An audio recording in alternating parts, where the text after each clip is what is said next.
On April 5th, 2000, I was there. It all started in the 1997 offseason.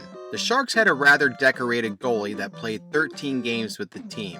That goalie's name was Ed Belfour. The Sharks were just a temporary home for him after getting traded from Chicago. Yet for some reason, when the free agent signed with the Dallas Stars for a little less money, the fans were upset, myself included. Then the 1998 playoffs happened when the Sharks would clinch the 8th seed and would be meeting the President's Trophy winning Stars in the first round. In the first game of the series, Sharks defenseman Brian Marchment slammed Stars forward Joe Nieuwendyk into the boards. The hit would tear Nieuwendyk's ACL, and that would be that. This was when the anger from the Stars fans would be out in the open. Marchment had a history of injuring many players in his career. Many Stars fans believed that if Nieuwendyk didn't get injured, the Stars either would have made at least the finals or maybe win the Stanley Cup that year. So the rivalry would begin. The Stars would get the ultimate upper hand on this rivalry, a Stanley Cup championship in 1999. So to summarize, Sharks fans hated Belfour for leaving, Stars fans hated Marchment for nearly killing Nieuwendyk. The mood had changed since the last time I saw the Sharks play the Stars in person back in 1995. Thanks to a 6-division realignment beginning in 1998, the Stars and Sharks would be seeing a lot of each other for the next 15 years. In the 1999-2000 season, the Sharks had a 3-2 series lead on the Stars going into the 6th and final regular season matchup. One footnote was when the Sharks played the Stars at the Tank, they weren't given the best Dallas had. The Stars would start backup goalie Manny Fernandez in those 2 home games. While the Stars had the 2nd seed locked up in the Western Conference, the Sharks were trying to clinch the 8th and final playoff spot. All the Sharks had to do was win and get some help from the Blackhawks and Kings to punch their ticket. I will say one thing, even though it was a late season game, I could smell the animosity in the air that night. I even saw a shoving match between 2 opposing fans before the game started several rows behind me. This would be the first full game I attended that I video recorded. This would kind of get the snowball rolling on creating highlight reels and motivate me, 16 years later, to begin doing a video series on being there. Starting goalie for the Sharks, Steve Shields. Not too much to discuss here. I covered his tenure with the Sharks in a previous video. Now if you'll excuse me, allow me to get the starting goaltender for the Stars. Because it sure wasn't Manny Fernandez this time around. It would be none other than Ed Belfour. Instead of boring you with a season summary or career highlights of his, let me tell you a story that gave the Teal Town faithful some creative material on that night. A month earlier, Belfour got a little drunk at a hotel in Dallas. He would get a member of hotel security in a headlock, and the police had to come in to make an arrest. On top of that, when the cops tried to restrain Belfour, the Eagle wouldn't stop swinging at the cops and he got pepper sprayed. But wait, there's more. When he was taken to the nearest precinct, he was begging the cops not to be thrown in jail. In fact, in his inebriated state, he offered the police up to $1 billion if they let him off scot-free. Belfour would eventually get his punishment in October of 2000. He would miss 5 games due to the incident. Sharks fans got wind of it from many sources, and in this game, the creativity came out. Fans showed up with signs that read Jailbird, a huge banner that read, "Let's play Who Wants to Be a Billionaire, SJPD. One fan there was dressed in the classic prison stripes and had a ball and chain with them. Some people were dressed like cops. The fans would be raining chants of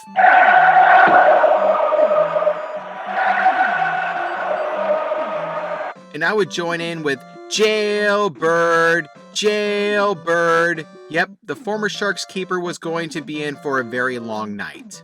About 5 minutes or so into the first period, Stars defenseman Dave Manson would be called for interference, and that would put the Sharks on the power play. A little over a minute later, Vincent Danfus would be waiting to slam home a loose puck that Mike Ricci couldn't get a handle on. The wrist shot, save, rebound, saved again, and they score! It's Vinny, and it's 1-0. The original save by Belfour, and there, Ricci almost scored himself, jabbed it across the crease though. Danfus there for the slam dunk. Ricci would get the assist along with Alex Koryuluk. A few minutes later, the Stars would respond in kind. Todd Harvey would get a holding penalty, putting the Stars on the power play. A little over a minute later, Scott Thornton would bang home the rebound to tie it with his 8th of the season. Last time these teams played, there's a shot that comes back off the boards and they score, and it is Scott Thornton, and it's 1-1. Shields had come out to challenge the shooter about 3 feet on top of his goal crease. Darian Hatcher and Jamie Langenbrunner got the assists. In the opening seconds of the second period, Tony Granato would get thrown in the box for hooking. During the power play, Joe Nieuwendyk would give the Stars the lead. Here Dallas players, a shot from the point, block, they score! On the rebound, it's Joe Nieuwendyk, and it's 2-1 Dallas. And Darryl Sutter can attest to that. He had him in Chicago. Here's the slap shot, the one-timer off the boards. Watch Nieuwendyk sneak in, take the shot. It comes out of the net almost as quickly. Maybe Shields felt it was off the post. Manson and Sylvain Cote would assist. The Stars' lead wouldn't last long. About 30 seconds later, Patrick Marleau would tie the game with the 17th of the season. Over the puck, he ended up knocking him down. Thornton centers it, they score! Patrick Marleau ties it up! Make no mistake about it, that's like Bobby Orr holding off the big Hatcher. He ends up going back at Hatcher just for a little bump. Jeff Norton picked up a point. Koroluk would get another one. Later on in the period, Danfoos would light the lamp again and put the Sharks back on top. Tony beaten to the puck by Hatcher. The play, you kept it alive. Now a 2-on-1 with Vinny. Vinny shoots. Scores! Oh, yeah! Goes right to Vinny Danfoos. Now he's a decoy going hard to the net. Belfour has to worry about him. Danfoos makes the right move, takes the shot, beats him on the stick side. Not a lot of room there. Granato got an assist along with Corky got another one, huh? During the second period, the people at the arena got an update. The Mighty Ducks got steamrolled by the Blackhawks 5-2, which means if the Sharks didn't blow the lead, the Ducks were finished.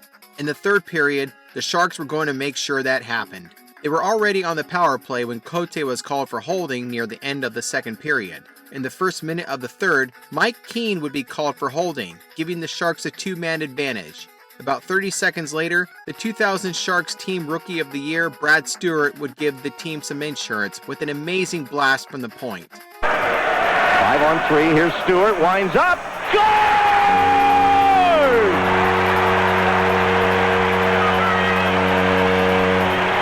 In close too, right between the top of the circles, perfect position. Jeff Friesen got the assist, and Danfoos would add to his point total that night with the helper himself. 7 minutes later, Marcus Ragnarsson would put the game out of reach with this awesome team effort from Stefan Matteau and Mike Ricci. Mike Ricci, Matteau shot, back that comes, they score! Marcus Ragnarsson, and it's 5-2. Matteau will get it, instead of shooting, gets it back to Ragnarsson. He kicks it up to his stick.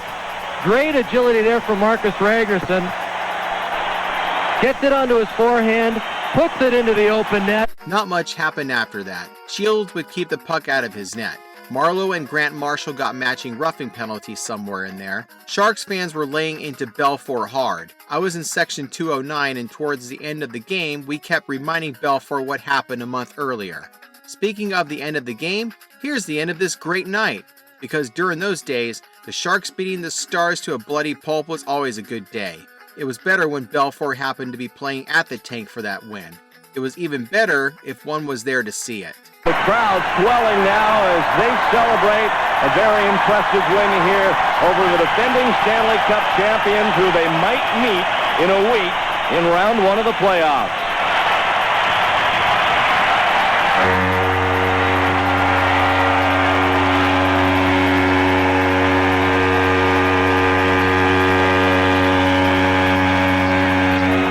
After the game, there was still some hockey to watch on the Jumbotron, the conclusion of a game in Vancouver between the Kings and the Canucks. If the Canucks didn't get 2 points, their playoff hopes were gone. Many of us stuck around watching the overtime period as the two teams were tied at 1. Many of the fans, strangely enough, were rooting for the Kings. The last face-off came with less than 15 seconds left in overtime. The Canucks would try to win it with an extra skater, but after the puck left the zone, with 5 seconds left, the fans would cheer. It was official. The Sharks were going back to the Stanley Cup playoffs as a lower seed. Again.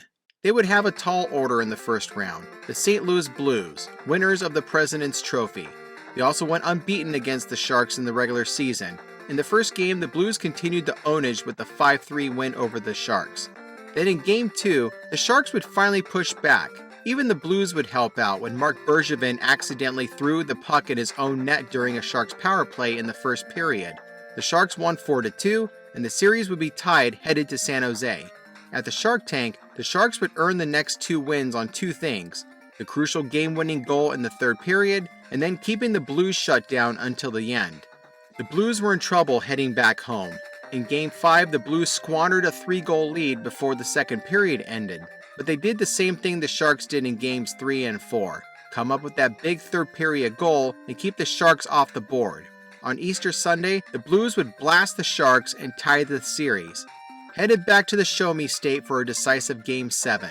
A watch party would be happening at the arena, and it would be a night to remember. By the end of the second period, the Blues were beaten down and dumbfounded as they found themselves trailing 3-0, which included this epic center ice shot by Owen Nolan.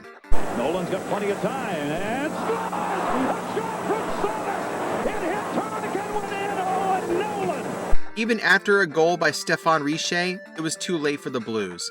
The Sharks pulled off an upset that was even larger than what they did in 1994. The mood inside the tank was elation. People were whooping it up, and I was hugging random strangers all the way to the parking lot. Even outside, people were honking their horns in the long line of cars leaving the parking lot.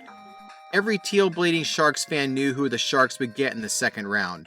Their bitter rivals, the Stars, meeting each other in the playoffs for the second time in 3 seasons.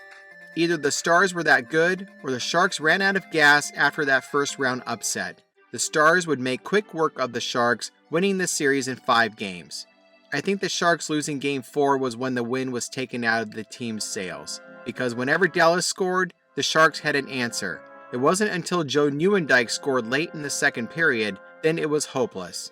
The Stars would shut the Sharks down in the third period. While it was painful to see the Sharks get eliminated, especially by their bitter rival, the season wasn't all that bad. Once again, being giant killers to get to the next round was something to remember. It was a great night for bitter rivalries, trash talking, and optimism for the future when I was there on April 5th, 2000.